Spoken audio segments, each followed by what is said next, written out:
morning, everyone. Welcome to Mornings with the Focus, joined by Justin Walters once again. I'm Wilson Turbay Jr.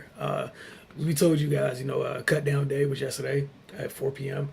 We got a chance now to see, the first iterations of teams 53 man rosters. Obviously, as we said, we both believe it's going to be a fluid situation even between now and week one. However, we've seen the initial 53. Over the coming hours, we'll see people starting to piece together their 16-man practice squads, what have you, which should be interesting. And we still have several people who have been cut who haven't found new homes. So, all things to keep an eye on. Justin, I know we talked a little bit yesterday with some of the rosters. Some interesting decisions some folks have made. I guess if you just, we'll work our way through the league eventually. Obviously, not all this morning. Where did you want to start? Any teams that came to mind, straight off the top in terms of interesting decisions that were made in terms of how many they kept at a certain position versus how many other they carried somewhere else? Not so much. I guess just a couple of like what's it called, cuts and moves teams made, or some teams kept less players than they should have, or be normal at certain positions. But I guess the first one that comes to my mind would be the Raiders. Okay. The two trades they made, a first and a second round pick. Getting rid of cutting Alex Leatherwood and trading Trayvon Mullen. It sounds like they just wanted to get all of Gruden, anyone with anything tied to Gruden or Mayock out of there. And again, I guess maybe it's not a big deal that, I guess that they couldn't trade Leatherwood. It was out there for a while. And the fact that no one bid on it. But I guess when you make it that obvious that you want to get rid of somebody, what's the point of trading for him? So I think, again, to get into Leatherwood, I think they picked the guy who had flaws and didn't improve him. There were certain flaws he had in his game, and they didn't work. They didn't fix those flaws. It was, issues with his hands and, lunging. And a year and a half later, he still has an issue with his hands and lunging. So, and then plus they played him at three positions, so which is tough for a rookie. And again, maybe the system didn't match with him, but again, he had one of the best combines for a tackle, I would say maybe ever, and then playing at Alabama, being a All-American, there's something there. I don't think you just throw that away. But again, I don't know. I don't know what that's. And then even with Trayvon Mullen, I think he was injured a lot last year, but he had a solid rookie year, long athletic corner who can play in this league. He's proven it. So I don't know. I just think they gave up on these two guys early. I think with Mullen, I think it was more about not wanting to pay him next year or something like that. But just doesn't make sense to me for a team that is right there. Like, they made the moves to win now, and you didn't get anything back for these moves. Maybe, the whole Patriot thing is weird to me because I think they come over and they have a group of guys that they already wanted. Like, Brandon Bolden came and he was on the team before he started, which was the end of Kenyon Drake, and Brandon Bolden didn't even play in the preseason from what I saw. So, I don't think he's that good. He didn't play that much for the Patriots to be that special, So just, I think a lot of times they come in with their own set thing and their own guys. And, like when the Lions went and Trisha signed Trey Flowers to a ridiculous contract. Like, there's something to be said for familiarity, but then it's, a little much. So we'll see where that goes. Now, I agree with you. I think that's the biggest thing with them is that new regime. Like, a lot of times when we see new regimes take over, let's be honest, how often do they keep any shred of, what was there previous? Sometimes, no matter how good the players are, it's a new regime. I don't want I want to start from scratch. My coach we're starting from zero. I don't want any of that stuff to bleed over. And I felt like that was a Trayvon Mullen thing because I don't know how many people paid attention to the Raiders past couple years, but he's not a bad player. Like, he's literally going to walk into Arizona and be near the top of their cornerback depth chart. Like, just to be completely honest, like, he almost made up for them not getting, drafting a really good corner in the past 2 seasons, honestly. They just got gifted a 24-year-old corner who you should easily, give him a second contract. It's up to him how he performs, how big that second contract's going to be. But it's an easy decision, to be real honest. Like, for the most part, they have Byron Murphy and then a bunch of other talented guys in that room. But no one's been as steady as nobody is steady at Murphy thus far. We're Trayvon Mullen coming right away, and we got two guys we know we can count on in this league already. And the other guys, you still have talent, but it pushes them down a little bit, and you feel better about the room, right? Leatherwood. I still don't even think it's a bad pick. I just think maybe they just fumbled it. Somewhere along the way, you didn't set the kid up for success. And I think, like you said, for teams like we saw this with, some other veterans, why would I give you something if you're telling me you're going to release him? Like you told me straight up, you just don't care. Yeah, I'll wait from a team looking for offensive line help. And there's a lot of teams in this league. You look around the league, like outside of the Eagles, how many other teams can you say like across the board 1 through 5 have a really good offensive line? Like honest, it's just them. Maybe Green Bay might be second, on that list somewhere. But even and that's if everybody's healthy. Philly, for the most part, those 5 guys, and then you add someone like Cam Jurgens behind Kelsey, like that's a good group. Landon Dickerson's there too. Like that's a really good group. That's the one that jumps out the most to me in the entire league. However, if you're not one of those teams, yeah, I'm going to Alex Leatherwood real quick. I don't know what they did. I'm gonna figure out a way to scheme around what you don't do well. But bro, there's years of tape of you doing a solid job against dudes that are in this league right now. Like something happened somewhere. I think this is one of the rare cases where, like, some teams like, oh, I could always salvage something. This is one of those things where, like, yes, you should be able to salvage something. It just doesn't make sense. Something's wrong here. Whoever signs him should be able to come up, unless it's another team that's kind of off the Raiders stuff. And I'm not talking about the new Raiders regime, but the previous one where you got a talented guy, you don't know what to do with them. It just does. I'm interested to see where he lands, honestly. Sid, what's going on, man? The game has zero loyalty to Gruden. I mean, what new regime does? Like, let's be completely honest. Like, look at the Bears and Roquan Smith, man. I thought he was getting paid. New regime was like, I mean, you're good, but you're not Shaquille. You're not Fred. But you're good. But I'm not paying you that. And what happened now? He's going to play on the final year of his deal, and we'll figure things out. There's still a great chance he has a good year, and the Bears are like, thanks for everything. Like, the new regimes don't care. He said, I beg the Steelers to take a chance on Leatherwood. I'm interested to see what team does it, honestly. And Alex Leatherwood isn't the only player that got released around the league where it's kind of like, what are y'all doing? Or why? Or I wonder if they can, if they land on their feet somewhere else where that makes sense for them. So we'll see. But yeah, I'm sure there's quite a few teams. But we've seen a lot of people talk crazy about him. I've seen lesser talented players like rebound better in their career, if that makes sense. So it's just where I'm at with it. I guess who else stood out to you, Justin, in terms of rosters? You mentioned the Raiders, but Eagles, just they cut both safeties, cutting Jaquiski Tart, and then also cutting Anthony Harris, who they paid a couple years ago. Who I think he had one really good season in Minnesota. I think he led the league in interceptions or something like that, and then Eagles paid him, and to let both safeties walk, which was a weakness, already a weakness on the team, and then the trade with the Saints. Mm-hmm. Again, what makes that kind of weird is you're projecting Chauncey Gardner-Johnson into a safety position, not a nickel, which is what he kind of played. It's a little different. Just like when Honey Badger moved, it was like not a whole lot of tape of him playing center field, if any. There's not a whole lot of tape of him playing strong safety or whatever. So it's a little more to it, but for that price, you can't turn that down. I don't. It makes. I mean, we can get to it later with the Saints. It makes no sense, like their thought process this summer, this spring, whatever you want to call it, because they went from giving up everything to get Chris Olave, to get to move some money around on the defense.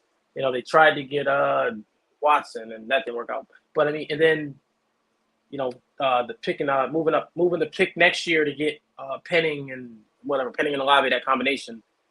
And now you added Honey Badger, you added Jarvis Landry, and then you decide you're going to give away one of the better slot players in the league right now. When in reality, if you didn't want to take the money this year, not that you care about draft picks, Mm-hmm. the comp pick would have been more than a 5th or 7th or whatever it was. So I think that just sounds more like we just got to get him out of here. Yep. Maybe he was butting heads with Honey Badger, maybe he was butting heads with somebody. I don't know, but it makes no sense any other way. Like you can't explain.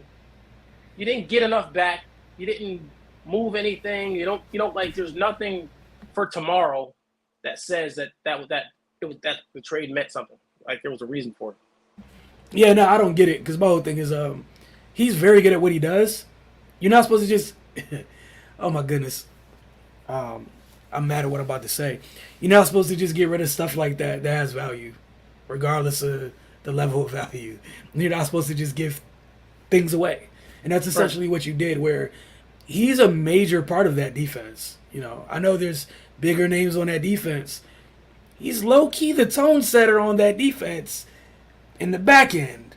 I know there's other bigger name players, but who do we see every week getting into? Who do we see? And especially in this league right now, having somebody that dynamic in the slot, what are you doing?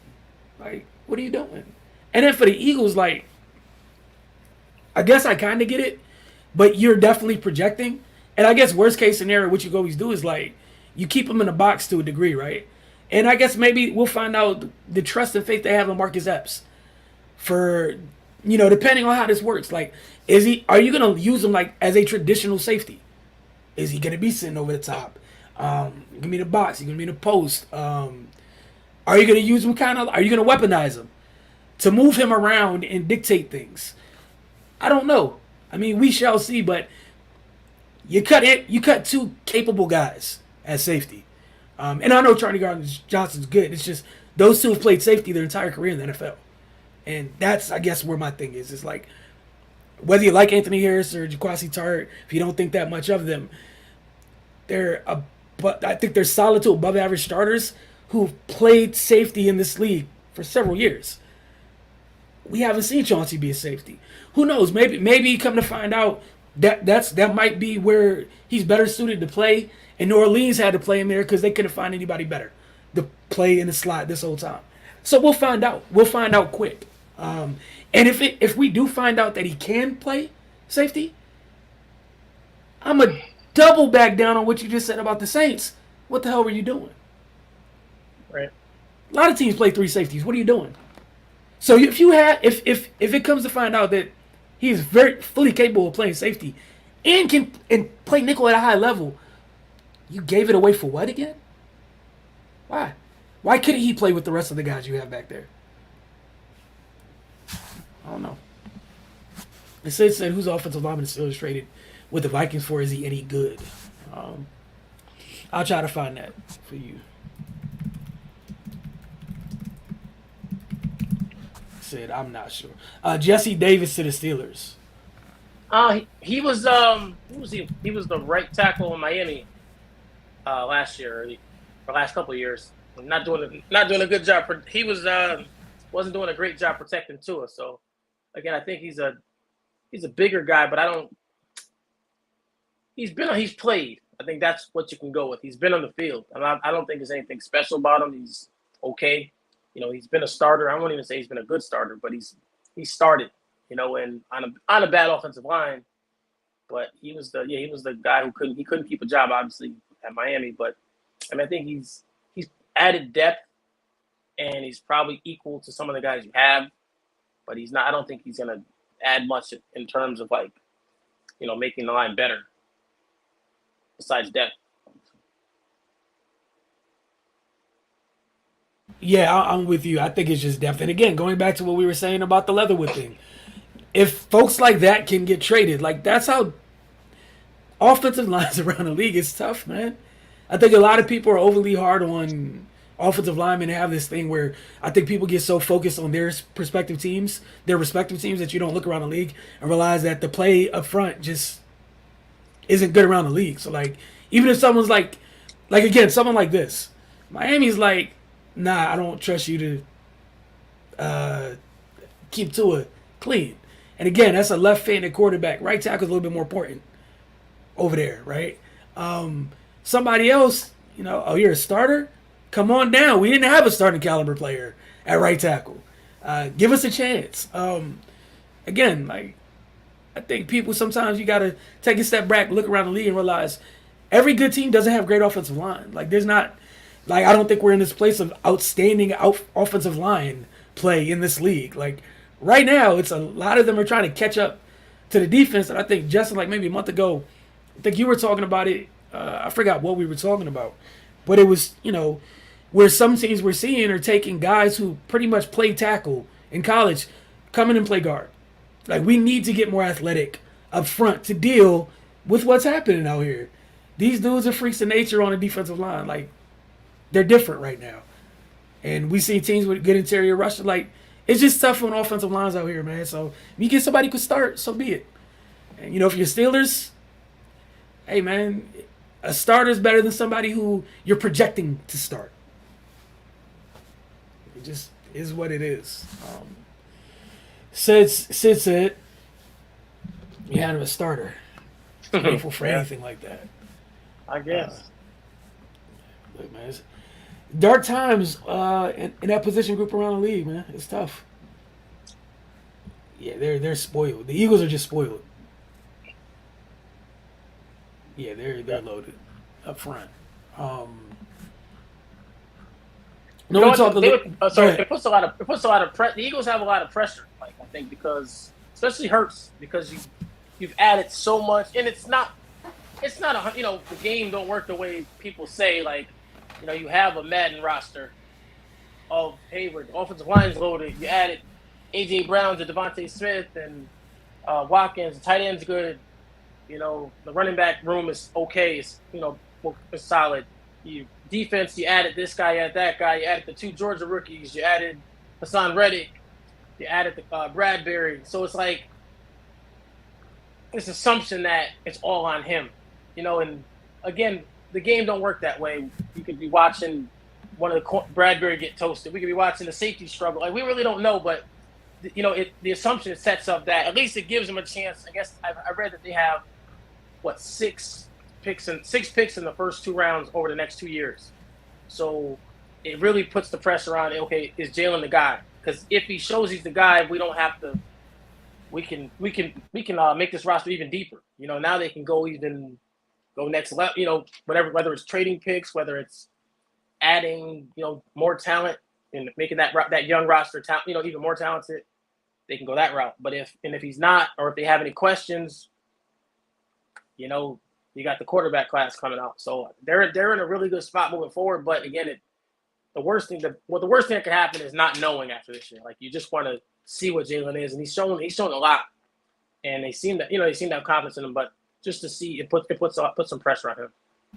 Yeah, and even then, like, I also think, like, sometimes people gotta understand that all pressure isn't bad pressure. Like, this is somebody who's played at Power 5 schools in college. Like, cool.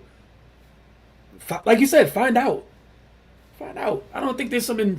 I don't think I think people have this thing where they think like the outside pressure really matters that much. Like, it can't be more than what's happening internally. Like, he's in the building every day. They know they want to know. Like, I'm sure he knows. And you see what they're doing around you. Like, again, you're seeing it. So, I mean, like you said, they'll find out, and then they have the luxury of they can pivot, and their roster is still in a good place. However, if they find out that they're right, that's 2 first-round picks you got to go add to this roster. Whether it's in the drafts or using those first-round picks to go get established talent, those assets get even more important if they're right? Said, is Dameon Pierce that guy?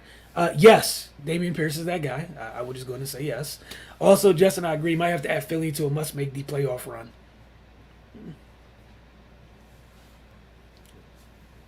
Yeah, the NFC's down, and then with the issues that Dallas seems to be having with the offloading players and injuries and just being Dallas in general, it puts pressure on Philly to win that division, at least in my opinion. Like it really, because the other two teams are what they are, and Dallas, barring that defense being otherworldly and Dak having the year of his life, there's a lot that has to happen to Dallas, because if you just look at what they have, but another day. But Philly, that roster's loaded. You know what I mean? Maybe you could look at them as being a year away, but I think they expect to at least have a home playoff game, and maybe get into that Final Four. You hope for. And I don't think anyone.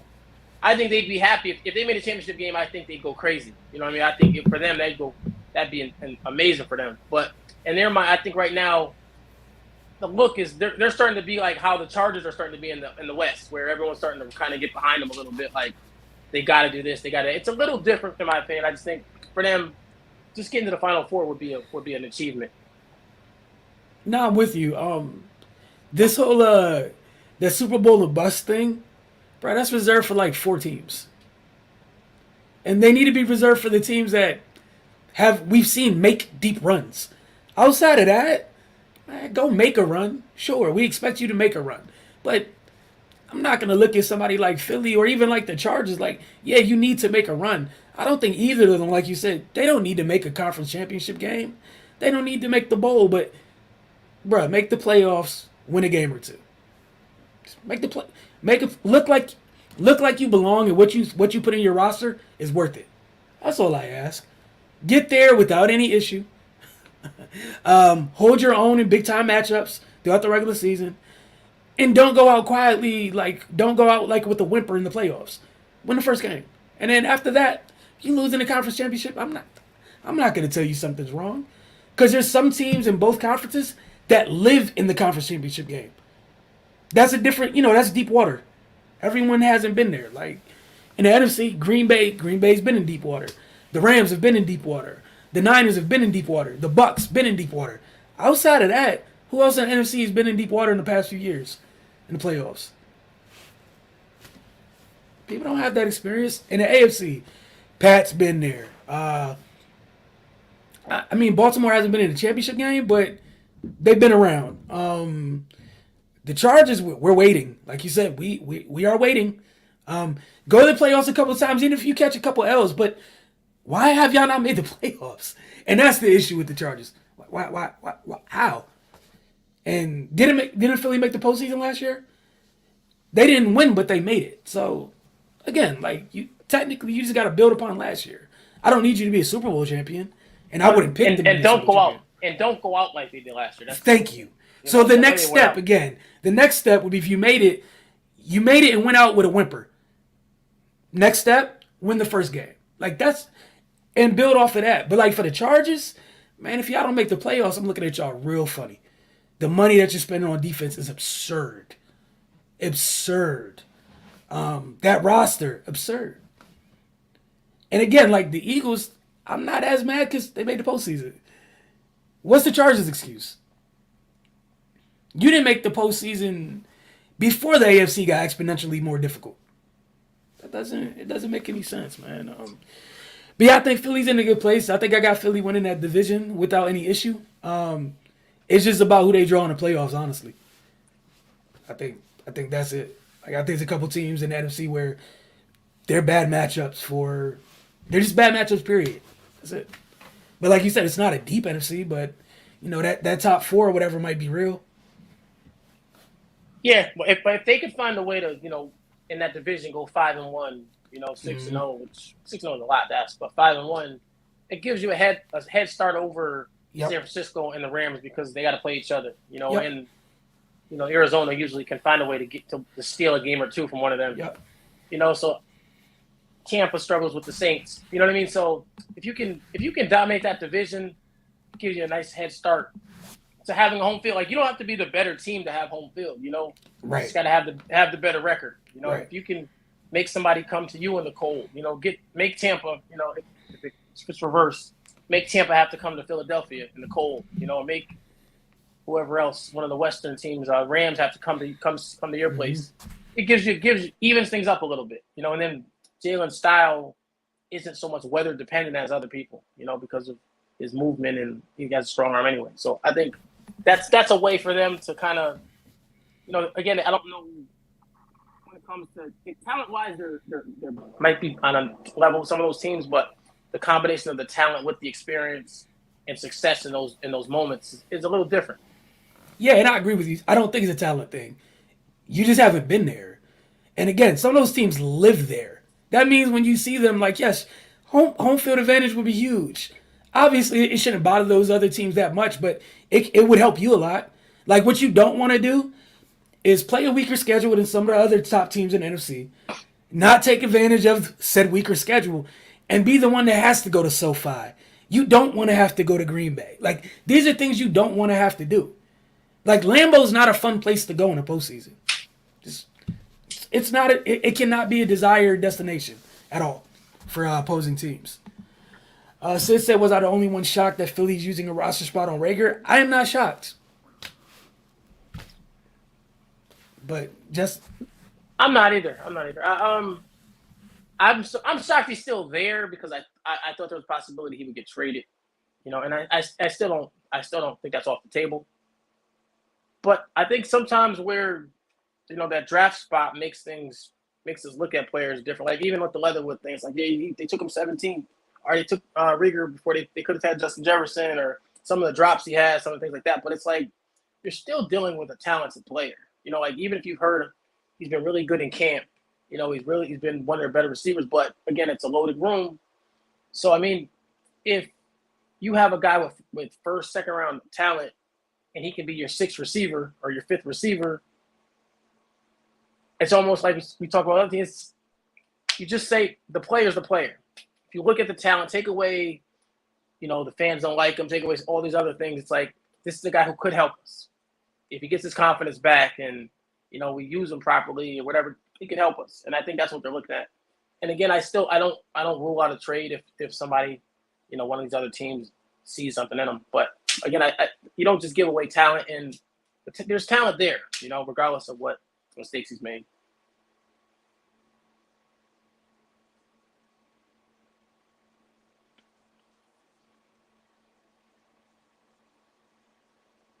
You muted was? Yeah, sorry about that. The thing with Jalen Reagor, the big thing, you know what his biggest downfall is? Something he couldn't control. Nobody told the Eagles to take him over Justin Jefferson. That's it. Like, legitimately, what else are we mad about? Bro, they're mad because someone took an all-world wide receiver the pick after you were selected. You didn't control who you were selected. I'm not shocked because he has talent. I don't think it's a bad thing that he was drafted in the first round that year. We've seen other guys drafted in the first round in their draft class that aren't on teams right now that have had multiple opportunities. Like, there's talent there. However, he's going to go, like, this is what happens in the draft sometimes. You're going to always be remembered as a dude drafted before Justin Jefferson. It sucks, okay? Whatever he does, you're not going to be better than Justin Jefferson. This is what it is. But I would just like to remind people, I don't think that's an indictment on Jalen Reagor. He didn't select himself. Get mad at the front office, and that's that. Because if you just look, if you want to look at who did what in college, I don't know what led them to take him over him. That's their decision. They hopped, skipped, and jumped over all the things that made sense, and then did that. You didn't have to. 1 + 1 = 2. You take Jefferson, you move on. Then I bet you if the roles were reversed and Rager's in Minnesota, yeah, he's not putting up the numbers Jefferson put up, but if he's a contributor, no one's making a big deal. It's just like, I mean, what do you expect? You can't replace Stephon Diggs. But what's worse is your peer, the guy in your draft class, was able to replace Stephon Diggs and selected after you. Like, that's where most of the anger is. I personally think with Jalen Reagor. He shouldn't have been drafted before a guy who clearly should have went before him. That's it. And it didn't take too long for everyone to realize that was a hell of a mistake. And again, I still think he was worthy of being selected in the first round. Like, and Yep. him still being on this roster, I think, kind of solidifies the fact that the only thing they did wrong was not take the much better player that was available at the time. I don't think that's not Jalen Rager's fault. That's just not his fault. That's where I'm at. But no, I'm not shocked. Like, I think he'll be fine. Like, they took a guy who can contribute in a wide receiving, contribute to a wide receiving core, while Minnesota took a guy who the room revolves around him. Receiving core revolves around him. And, again, that's on Howie and them. That's not on Jalen Rager. But, like, that's tough, though, because no matter what that man does, Justin Jefferson got taken to pick afterwards. I mean, that's a draft class though that had a lot of receivers. I think Henry Ruggs was taken first out of all the receivers in that draft. So, I think that's the Lamb. Lamb was in that class. Judy, was that Ayuk in that class? Yep, Ayuk was late in that one. Yep. And I think they all went before Jefferson. Ayuk. Let me double check. So I think all those guys went before Jefferson. But either way, again, the question with Jefferson, I guess, coming out was that they thought he was a slot only, and Rager, they didn't realize how fast he was. But again, Rager's made some bad plays, but I think it's just one of them things where it's kind of started to snowball, and that his confidence went, and Philly's not the place to lose your confidence. So, I mean, that's kind of why you think he would be somewhere else. But again, like, just not giving away talent, I think is the main thing. No, I think what's it called went the year before Ayuk and all them. No. You're right. So Jefferson went 22. Rager went 21. CD was 17. Yeah. And Ayuk went 25. Oh, it was 25. Okay. Yep. Ayuk went 25. But yeah, Jefferson went 22. So, not to be rude, but Miami, the Raiders, the Jaguars, and Philly all decided not to take Justin Jefferson because CD went at 17. But the only person y'all mad at is Jalen Rager. Mm-hmm. Again, I'm gonna go back. I can't get mad at Atlanta for AJ Terrell because he's looking like he was worth the pick, right? So, you take him out the picture. AJ Terrell was 16th. CD, that was their choice. Miami took Austin Jackson at 18. How come we're not ripping Miami? The Raiders, Damon Arnett, Jacksonville, Clavon Chasen. Yeah. Well, I remember the Raiders took Ruggs earlier though, top 10 or top whatever, 12 or something like that. They took Ruggs. Yeah, they took Ruggs 12. They had opportunity to do whatever they wanted. They took him 12. They took him right before Tristan Wirfs, Kinlaw, Judy, Terrell. Yep. Whole different thing if the Raiders took Jefferson and Terrell. And again, I'm just saying, Those guys are still there. Yeah. And I guess my point is it's not just Philly that Right. should be held to this. Mm-hmm. Like, I feel like everyone's on, Jalen Rager. That's not a Jalen Rager issue. Go talk to your man's Howie, who y'all love for the Chauncey Gardner-Johnson trade, for other things that he does. Y'all need to have a discussion with him. What were y'all smoking up in that room that had y'all make that selection with dude available? Jacksonville, I expect that out of you. The Raiders expect that out of that regime. I don't know what they were on, but, we're here now. Any other teams that come to mind? No, nothing. Like Sid was saying about the Texans with Pierce was they cut Marlon Mack. I think they just paid him to come from the Colts. But I guess Pierce has shown to be a really good back. And I think you could tell Burkhead's the type of player they like anyway. So between the two of them, Burkhead has receiving ability and he's I don't know what the right word is, hard-nosed player, tough. Just one of the guys that finds a way to be on the field. And then Pierce fits that physical downhill. Has ability as well, but he's physical back who's tough to tackle, and just was used wrong at Florida. That's why basically he slid to the fourth round because the production wasn't where it was supposed to be. But that's just came down to bad coaching in college. So I'm expecting him. He's looked good when you've seen him, he looked good in college as well. They had some big runs against Georgia and Alabama. So, the step up in preseason ain't much. So we'll see what he does in the pros. Yeah, he looks like he could be their bell cow, and you got Burkhead, who's always wherever he's at. He plays a complementary role perfectly. And that's what he's good at, and that's why he's been in the league for what feels like seemingly forever. But Right. yeah, Pierce, I think they got their bell cow, and it's a nice tone setter to go. It's a perfect compliment to a young quarterback, man. Honestly, you can Right. lean on strong run game and make things a little bit easier for Mr. Mills. But yeah, Pierce has the goods, and like you said, that's one of the things sometimes, like when a player in the production doesn't match what you see on tape at times, sometimes I gotta question how they're being utilized. Like, don't just leave it there. Oh, it doesn't match the production. Something's wrong with him. Not all the time. Not all the time. That's not always the case. And Pierce is a perfect example of that, honestly. Him and his quarterback. Right. Went through that, honestly. Like, just they both had college experiences where everything wasn't, their respective staffs didn't get the most out of them, I guess I would say. Right. So, we never got to see both of them, put out top level production.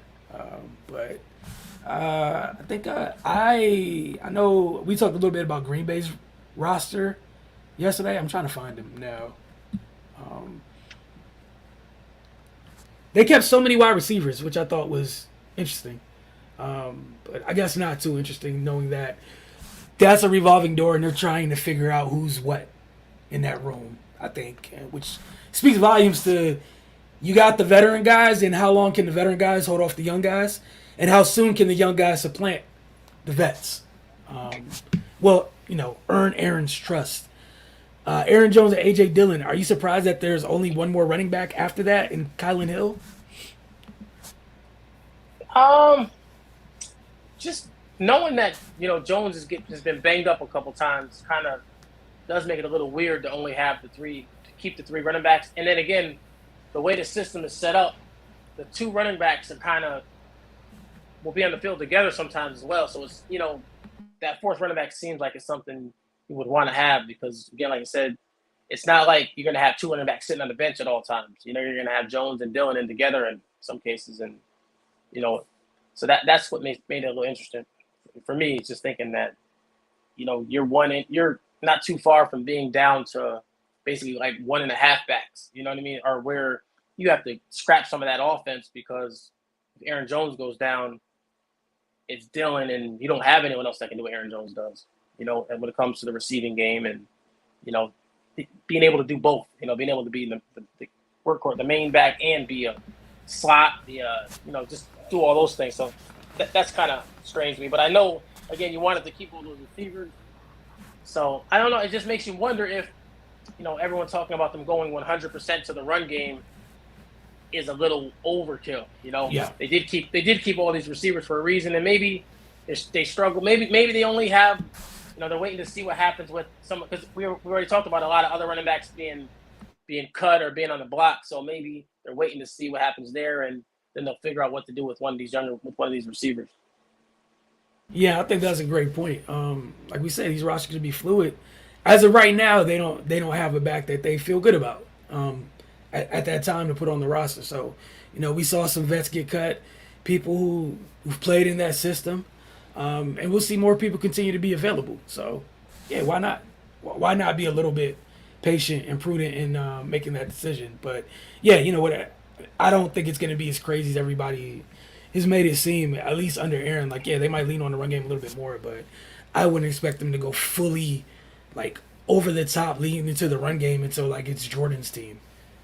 Then Right. I think, like, it might truly become we're really going to run the ball first and, pass off of it. With Aaron there, you can lean on it more than you do or have in the past, but, like, you still have Aaron Rodgers, man. You're going to do stuff. Guess I asked you, what did you think about the Cowboys roster? They're 53, man, cut down. I saw they kept a lot of undrafted free agents. I think it was Marquise Bell from a small school. Kept I'm not sure if they kept Tyler. They had a guy named Tyler Coyle, safety. I'm not sure if they kept him.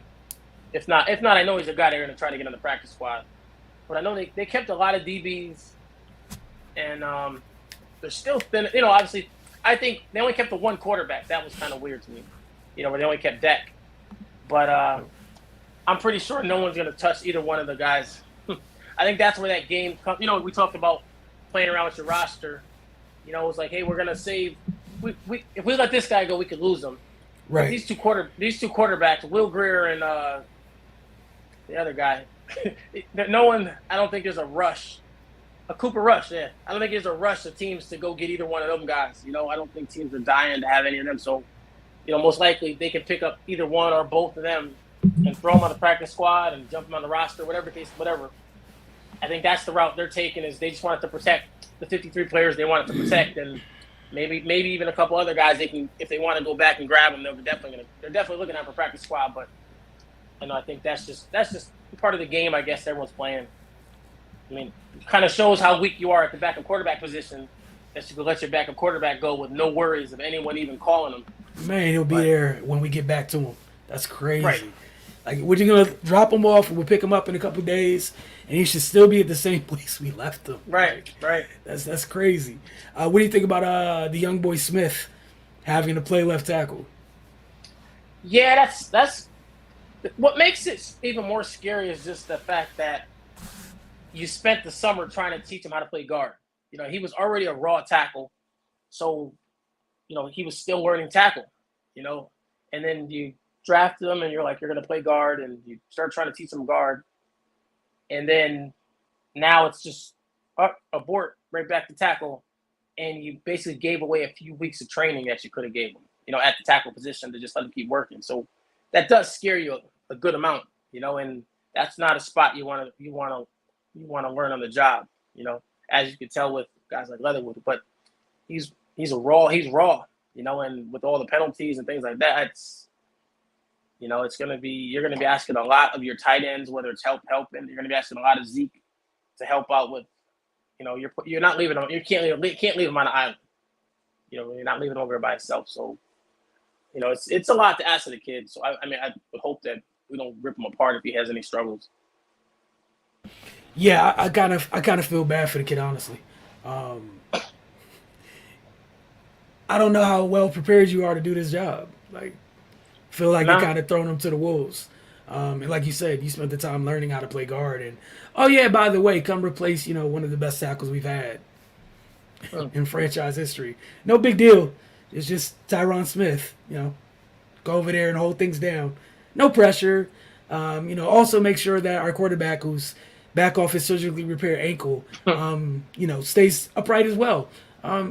Take care of him in this league with all these pass rushers and stuff in which you're incredibly raw and don't have a big wealth of experience to rely on. Like, what are y'all doing? Yeah. Like, that's tough for him. That's really tough. It felt like y'all kept 19,000 linebackers. Is this? Go ahead. No, I was gonna say it's weird. I thought Jabril Cox had a good preseason, but again, the loyalty to Van Der Esch and whatever's going to happen with Barr, I think that's going to be what kind of swings the.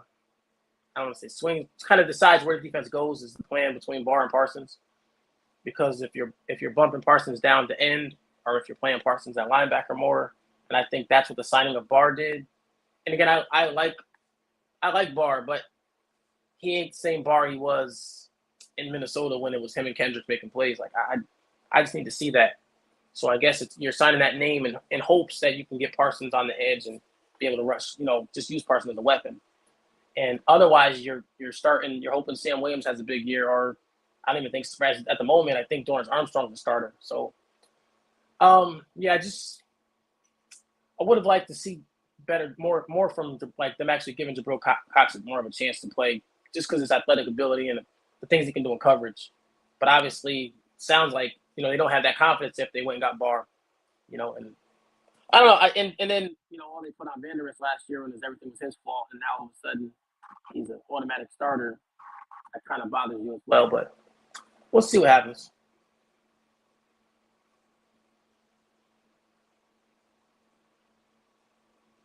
You're muted, but Sorry about that. Clear this is my morning to continue to forget to unmute myself. I know we have more things to talk about tomorrow. We got game 2 of WNBA semifinals tonight. So we got Aces the Storm, Sky, and Sun. So I don't know who's playing first tonight. Give me a second. I will find that out for you guys. I do not want to lie to you at all. Let me find this real quick. No, both games tonight. Connecticut, Chicago first, 8 p.m. on ESPN2. 10 p.m. Seattle, Vegas, ESPN2. Again, game 2s of the semifinals. So we'll talk about that and more tomorrow morning. If you guys want us to talk about your roster, just let us know. And I guess I'll talk about my team's roster tomorrow. I don't really have much to say about it at the moment. But you guys enjoy the rest of your day. We'll see you guys tomorrow morning. Thanks for tuning in.